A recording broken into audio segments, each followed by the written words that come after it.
నమస్తే అండి అందరికీ.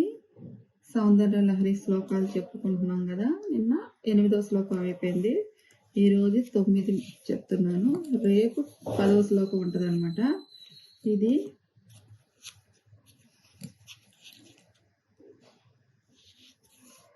కన్నడ రాగం.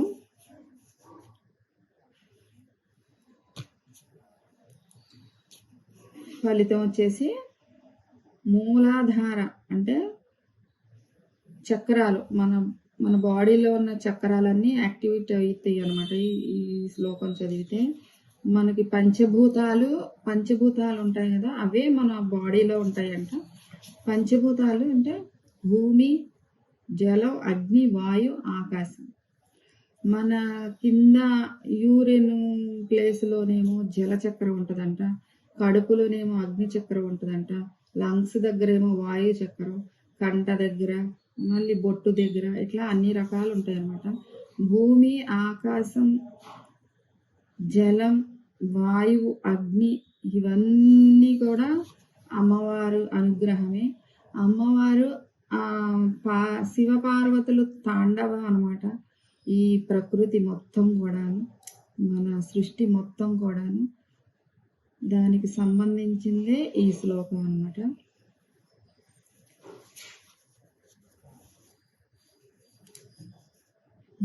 ఓ పరమేశ్వరి, మూలాధార, మణిపూర, స్వాదిష్టాన, అనాహత, విశుద్ధ చక్రాలలో క్రమంగా గల భూమి, జల, అగ్ని, వాయు, ఆకాశ మనస్తత్వాలను అధిగమించి నువ్వు సుగభ్య మార్గ సర్వస్వాన్ని ఛేదించి సహస్రదళ పద్మాలతో ఏకాంతంలో నీ 25వ తత్వమైన పతిదేవునితో కూడి 26వ తత్వమగు విహరిస్తుంటావు తల్లి అని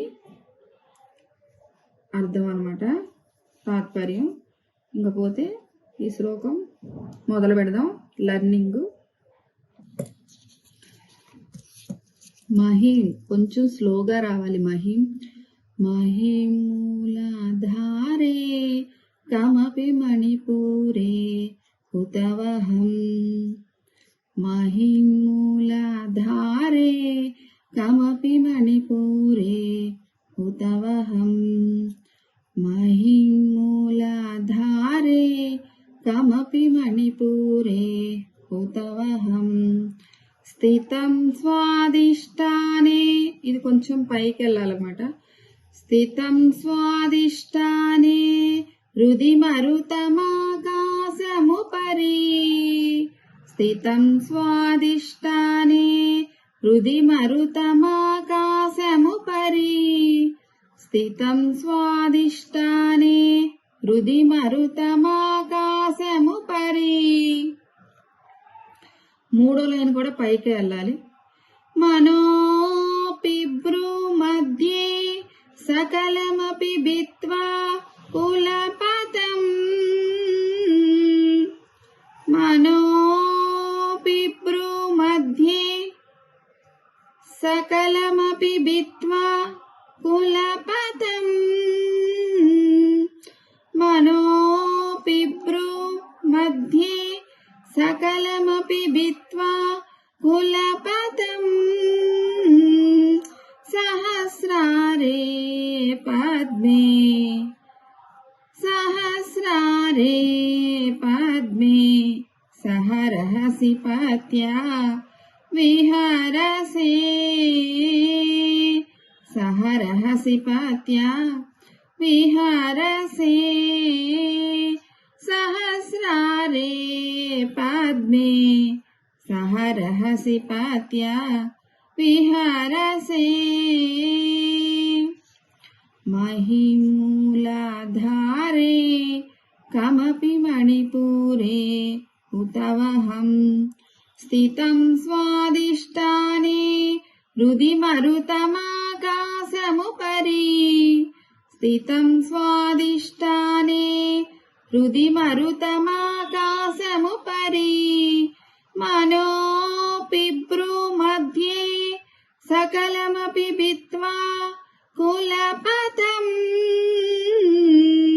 మనోపిభ్రూ మధ్యే सकलमपि भित्त्वा कुलपतम् सहस्रारे पद्मे सहरहसि पत्या विहरसे सहस्रारे पद्मे सहरहसि पत्या విహరసే. ఫుల్ శ్లోక ఇప్పుడు చెప్తున్నాను. మహిమూలాధారే కమపి మణిపూరే ఉతవహం స్థితం స్వాదిష్టానే హృది మరుతమాకాశముపరి మనోపిభ్రు మధ్యే సకలమపి భిత్వా కులపతం सहस्रारे पद्मे सहरहसि पत्या విహరసే. ఇదండి ఈరోజు శ్లోకం. రేపు 10వ శ్లోకం నేర్చుకుందాం. ఇంకపోతే ఆన్లైన్ క్లాసెస్ జరుగుతున్నాయి. అందరూ జాయిన్ అవ్వలేకపోతున్నారు కొన్ని కారణాల వల్ల. అందుకని అందరూ ఈ ఛానల్ ఓపెన్ చేసి ఈ శ్లోకాలు చూసి నేర్చుకోవడానికి వీలుగా నేను ఇలా విడివిడిగా ఒక్కొక్కటి 2 సార్లు 3 సార్లు చదివి చెప్తున్నాను అనమాట. చూసి అందరూ జాగ్రత్తగా నేర్చుకోండి. ఇంకా సెలవు అనమాట.